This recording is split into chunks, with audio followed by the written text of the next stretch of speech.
Hi friends, welcome back to my YouTube channel. അപ്പോൾ എട്ടർക്കലിൻ്റെ അടുത്ത അമ്പലം പോക്കിൻ്റെ ഒരു വീഡിയോ ആയിട്ടാണ് ഇപ്പോൾ ഞാൻ വന്നിരിക്കുന്നത്.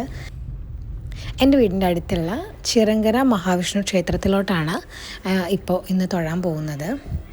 ഞാനും അമ്മയും അനിയനും കൂടിയിട്ടാണ് അവിടേക്ക് തൊഴാൻ പോയത്.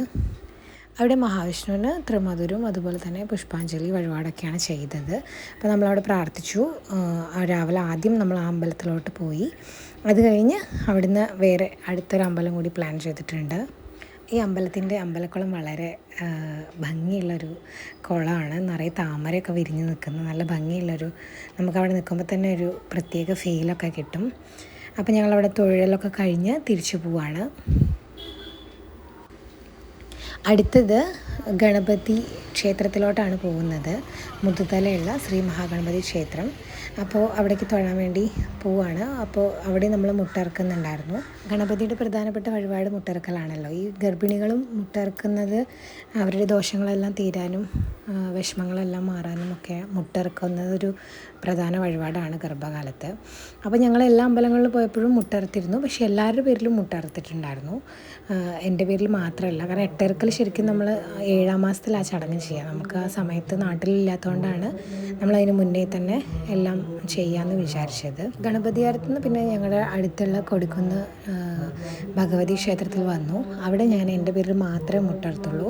മുട്ടിറക്കൽ വെച്ചിട്ട് നമുക്ക് ആൺകുട്ടിയാണോ പെൺകുട്ടിയാണോ എന്ന് പറയാൻ പറ്റുമെന്ന് പറയാറുണ്ട്. വലിയ മുറി, കണ്ണുള്ള മുറിയാണ് വലുതായി വന്നതെന്നുണ്ടെങ്കിൽ പെൺകുട്ടിയും, മറ്റേ മുറിയാണ് വലുതായി വന്നത് ആൺകുട്ടിയും. അങ്ങനെ ഒരു ചെറിയൊരു ശാസ്ത്രം എവിടെയൊക്കെയോ പറയുന്നുണ്ട്. അപ്പോൾ നമ്മളത് നോക്കാൻ വേണ്ടി ചെയ്തപ്പോൾ എനിക്ക് വലിയ മുറി കണ്ണുള്ളതാണ് വന്നത്. പെൺകുട്ടിയാണെന്നാണ് ഇപ്പോൾ കാണിക്കുന്നത്. നമുക്ക് നോക്കാം എന്തായാലും. അങ്ങനെ ഞങ്ങൾ അവിടെ നിന്ന് പ്രാർത്ഥിച്ച് കഴിഞ്ഞ് ഇറങ്ങി. അമ്പലത്തിൽ നിന്നും അവിടെ നിന്നും ഇറങ്ങി. അടുത്തത് മുത്തശ്ശേർക്കാവിലോട്ടാണ് പോയത്. മുത്തശ്ശേർക്കാവിൽ പോയ ദിവസം എന്താ വെച്ചാൽ എനിക്ക് ഇത്തിരി ക്ഷീണവും വയ്യായും തളർച്ചയൊക്കെ ഉണ്ടായിരുന്നു. അപ്പോൾ അമ്പലത്തിൽ ചെന്നു, വഴിപാടിനുള്ള റെസിപ്റ്റൊക്കെ എടുത്തു. അമ്പലത്തിൽ ചെന്ന് ഭഗവതിനെ ജസ്റ്റ് ഒന്ന് പ്രാർത്ഥിച്ചു. അപ്പോഴത്തേക്കും എനിക്ക് തല ചുറ്റി. ഞങ്ങൾ വേഗം അവിടെ നിന്ന് തിരിച്ചു പോന്നു. അധികം നേരം അവിടെ നിൽക്കാൻ കഴിഞ്ഞില്ല. പിന്നെ വൈകുന്നേരം നമ്മൾ പട്ടാമ്പിയിലുള്ള തളി മഹാദേവ ക്ഷേത്രത്തിലാണ് പിന്നെ പോയത്.